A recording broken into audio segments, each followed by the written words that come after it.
On this edition of Independent Sources, the effort to get New York to change its juvenile justice laws. And so many of the kids that are in our justice system in the first place are victims of trauma themselves. They're the victims of abuse. And what we're doing by putting them in an adult system and putting them in adult jails is re-traumatizing them. And an all-boys public school trying to give young men of color wings. And the reason that we created the schools is because we were responding to really this national crisis for young African American and Latino males. Those stories and more coming up on Independent Sources.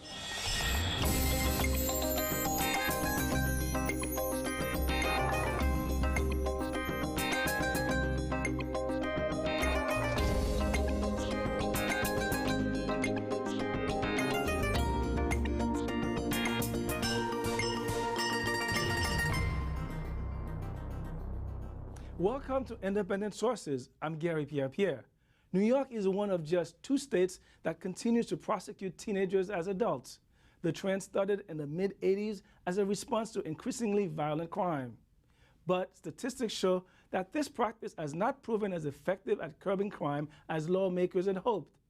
Some critics even contend that imprisoning 16 and 17-year-olds with hardened criminals makes them more likely to commit crimes again and can be psychologically and physically traumatic. Zyphus LeBrun spoke with Allison Wilkie of Youth Represent, an organization that's trying to get New York to change its juvenile justice laws. So Allison, thank you very much for being on the show this evening. I'm happy to be here. Thank you for having me. So let's talk a little bit about juvenile justice in New York. We're one of, I guess, 2 states remaining that are still try teenagers as adults. What's going on here with New York? Yeah, New York's one of only 2 states where 16 and 17-year-olds are automatically tried in the adult system. We also have a system where some 13, 14, and 15-year-olds are also put into the adult system automatically without a judge making a decision. It's a horrible practice, a practice that doesn't serve kids and doesn't serve public safety. We're far behind the rest of the nation on this. 40 states set that age of adult prosecution at 18. 8 other states set it at 17, and many of those are looking to raise it to 18, and it's really just us in North Carolina who are at the very bottom of this. Now, I know this was a response to, increasing crime rates back in the 80s. Congress was involved and so forth to be tough on crime. But is this idea of being tough on crime, is it working? It doesn't work at all. In fact, there's been several studies that show that it doesn't work. A professor at Columbia, Jeff Fagan, did a study that compared New York youth with New Jersey youth who were charged with serious offenses, violent crimes. And that study found that the New York youth who went to the adult system were twice as likely to be rearrested for a violent offense and 26% more likely to be reincarcerated in the future. And a study by the Centers for Disease Control that looked at studies that have happened across the nation found that when youth are transferred to the adult system, they're 34% more likely to be rearrested in the future. So it doesn't serve public safety to put youth in the adult system at all. In fact, it really harms public safety. Now, one of the things in doing research for this segment that I found was that the idea for a juvenile justice system is one where youth are supposed to be rehabilitated. Their psychological and physical needs are met. I mean, is that the case right now with the system as is?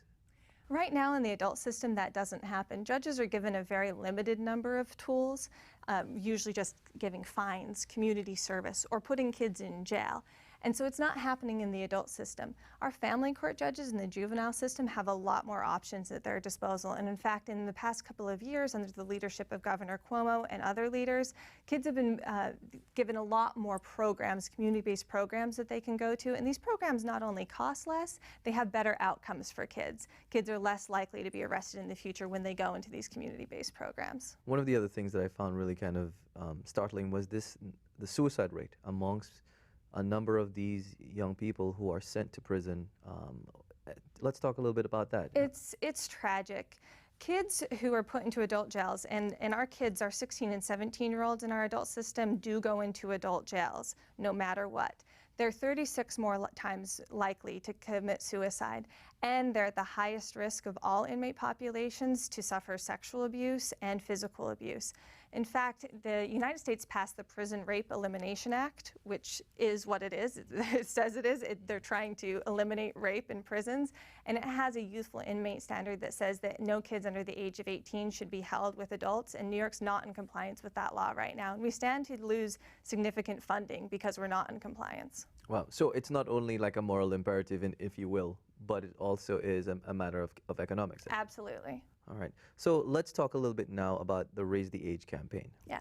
Let's tell the audience a little bit about who you guys are, what you guys are doing. Well, Youth Represent is a part of the Raise the Age campaign, and Youth Represent helps youth in the criminal justice system. We provide legal services to youth, helping them overcome the barriers of criminal justice system involvement. And so youth who go through the adult system can end up with a criminal conviction that follows them for life.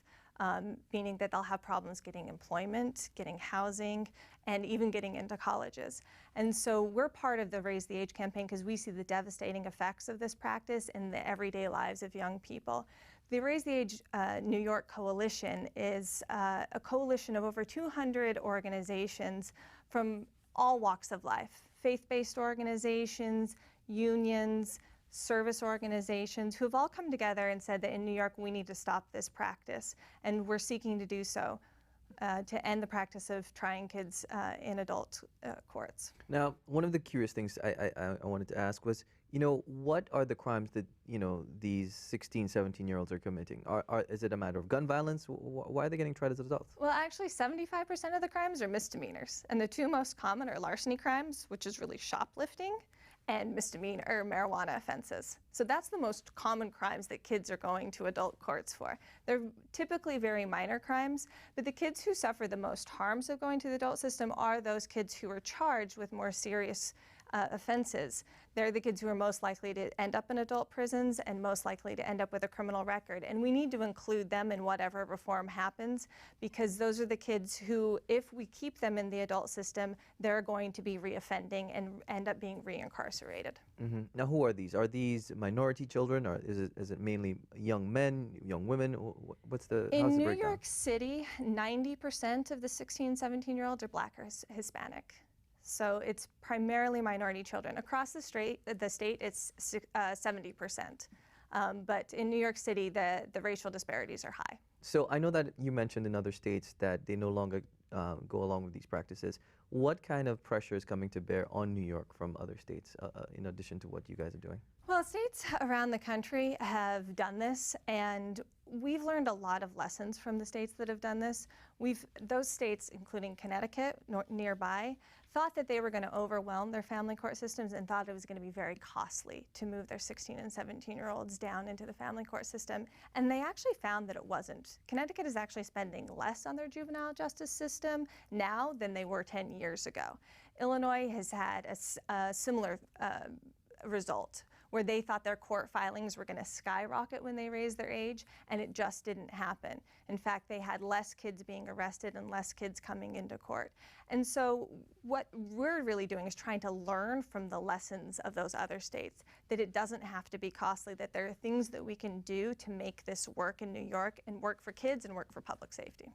As regards to these children and so forth, and we mentioned earlier the kind of abuse that they may face. What are you hearing on the ground as regards to some of these issues that these youngsters are facing in prison?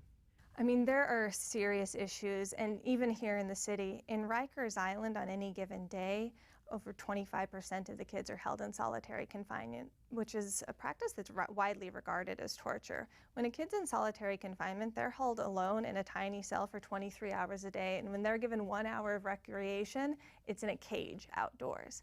And that has significant effects. Most of the kids, in fact, it's about 71% of the kids in solitary confinement also have a mental health diagnosis.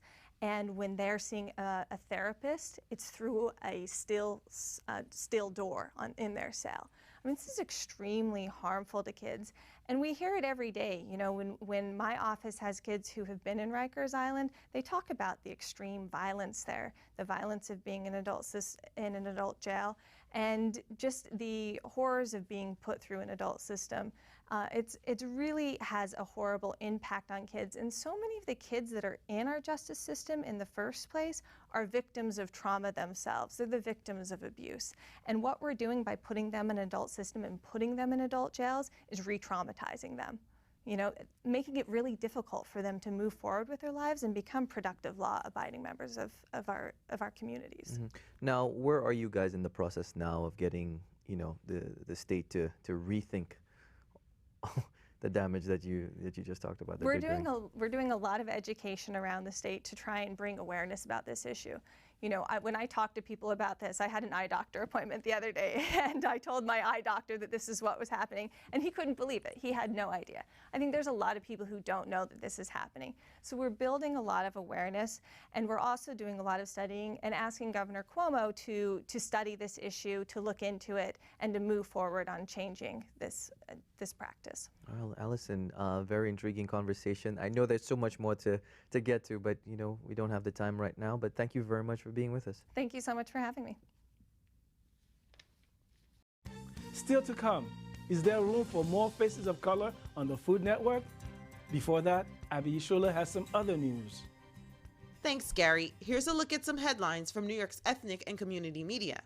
From Arab American News, several groups are calling for the Justice Department to conduct a formal investigation into police surveillance of Muslims. More than 120 civil rights groups, religious groups, and community organizations sent a letter to the Justice Department stating that the New York Police Department's surveillance of the city's Muslim community is unconstitutional. They argue that the practice not only hurts Muslims, but all communities that expect to be served and protected by police without discrimination. El Diario La Prensa reports that another Latino nonprofit has shut its doors for good. The Washington Heights Inwood Coalition was forced to close recently after it had its city funding cut from over $400,000 in 2009 to 2010 to just a little over $130,000 this year. The organization served the community for 34 years. It provided programs for children, parents, and offered assistance with housing. Residents in the Bronx have mixed feelings about a mural painted by British artist Banksy. The image depicts a butler holding a tray of spray cans for a child who spray paints the phrase "ghetto for life" on a brick wall. Some residents say the word ghetto used by the Caucasian billionaire artist is offensive. Ed Garcia Conde, a blogger based in the area, says he was more annoyed with the crowds of mostly white people who flocked to the area to see the work done by the famous artist, though graffiti artists have been doing great work for years. Some residents who aren't offended by the work say the illustration provokes dialogue. That from the Hunts Point Express. Filipino grocer Erwin Santos is on a mission to make Filipino food as mainstream as other Asian cuisine. Santos owns the Phil-Am grocery store in Jersey City that has been serving the local Filipino community since 1971. Open City spoke to Santos, who now has overseas clientele, as well as others in states such as California. Santos attributes the store's success to the growing local Filipino community. The city's Filipino population now boasts over 16,000 residents, making up 6.5% of the city's population. And finally, art lovers in Queens, put on your dancing shoes. DNAinfo.com reports that the Jamaica Center for Arts and Learning will begin hosting a monthly Friday night dance party a la Target's First Saturdays at the Brooklyn Museum. The organization has teamed up with the Jamaica Center's Business Improvement District to make the event happen. Organizers say the dance parties will give culture-conscious Queens residents a taste of the latest in art, food, and culture. The first party took place on November 1st. Those were just a few headlines from the ethnic and community media. Independent Sources will be back right after this. Thanks for staying tuned.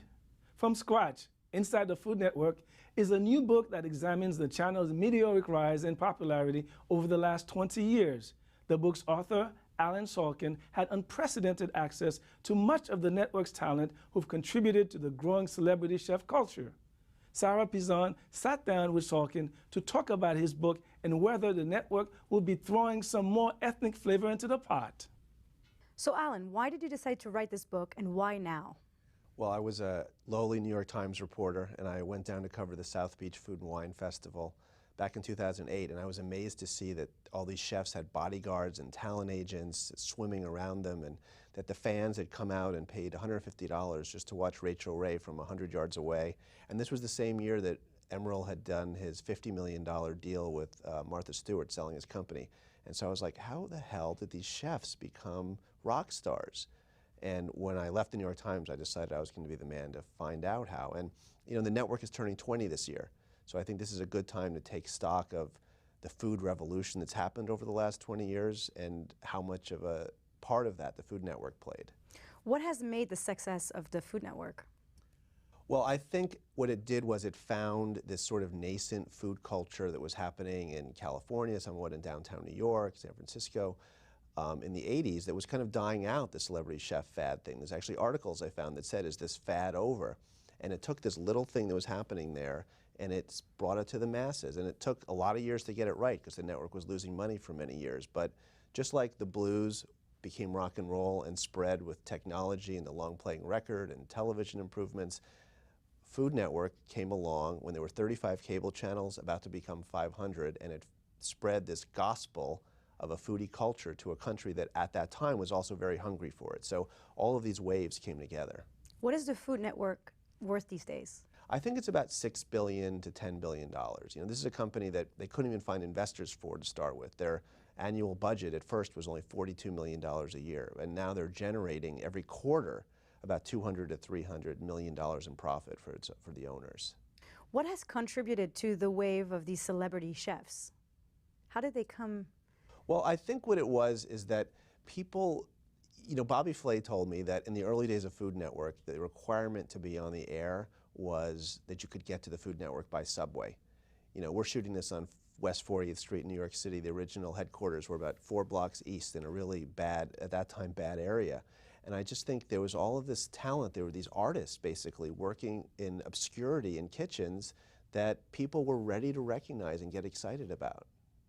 I know that the network is expanding internationally. Do you think there's any need for a more diverse cast of celebrity chefs? I think there is, and I think, you know, it's funny, there was a winner of Next Food Network star named Arti Sakara a couple of years ago who was of Indian heritage but raised in Dubai. And her show that the Food Network awarded her here has not gotten very good ratings, but she's a hit in South Africa, where there's a big Indian population, and also in Singapore. The network has had a hard time finding ethnic, different colored faces that it feels can appeal to a wider audience. And unfortunately, something that I heard again and again was they were looking for, they'd love to find Hispanic stars, for instance, but there's this feeling that they don't want somebody with an accent. So they want somebody who's Hispanic, but not too Hispanic. And this is not me saying this. This is something that comes from the network, which is located, by the way, the corporate parent is in Knoxville, Tennessee. It's not coming out of New York City, which is this incredible, you know, area of diversity. Exactly. And do you think that any of these celebrity chefs in the future will promote even more, you know, like food access in colored communities and communities of color? Well, a lot of them do. I mean, look, Jamie Oliver, whose first American show was on Food Network, right? He's a huge advocate for improving school lunches, and Emeril Lagasse, you know, who really was the star that put Food Network on the map with Emeril Live, you know, combining that you know, bombast of the Tonight Show with a traditional cooking show. He was doing shows about cooking in school cafeterias, and there is a lot of generosity. Now, remember, the job of the Food Network is not to teach you how to cook. It's not to improve our nutrition. It's none of that. The job of Food Network, as it defines, is to sell toothpaste and cars for its advertisers, right? We want it to do all of these things because food is such an important issue. And I do think if it's going to be successful for its next 20 years, it is going to have to find and tap into shows that express all that food can be and mean to us. So how do you see the future of the Food Network? What does it look like? Well, you know, the Food Network after 9/11 was when it found its greatest success because people were looking for stars that were comforting, that felt like their neighbor. You had Paula Deen, who was your sort of, you know, surrogate grandma. Rachel Ray, maybe your ideal next door neighbor. Giada De Laurentiis, maybe, or maybe it's just me, your ideal girlfriend. But those stars were really 2003, 2004, and it has had a hard time finding new people. Guy Fieri, who won Food Network Star in 2006, is its last household name. I think as we expand into, you know, many, many channels, a gajillion channels on the internet and everything, the network is going to have to find and revolutionize itself again and find a way to connect to that kind of hearth, to deliver that thing that we all connected to, and yet to address all of these various meanings of food. But, you know, when Mario Batali was showing people how to make meatballs, you know, in the little studio, or Emerald was throwing garlic on something, this was news to people. Now people have Yelp. They can just find the best meatball in their town. You know, it's definitely going to be a challenge in the new media universe, as it is for all of us, to find what makes people happy and that they're going to tune into.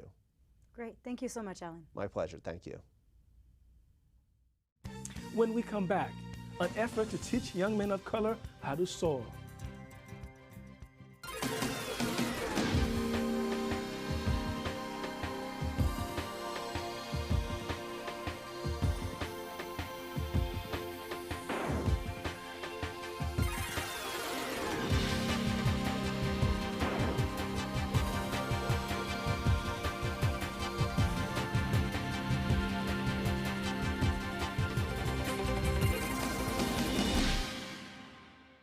Finally this week, the challenges facing young men of color in this country are well documented, but there are few programs addressing these challenges head on. Recently, I sat down with David Banks, the founder of Eagle Academy for Young Men. Eagle is the first all-boys public school in New York City in more than 30 years. The school's central mission is to educate and nurture mostly African American and Latino boys.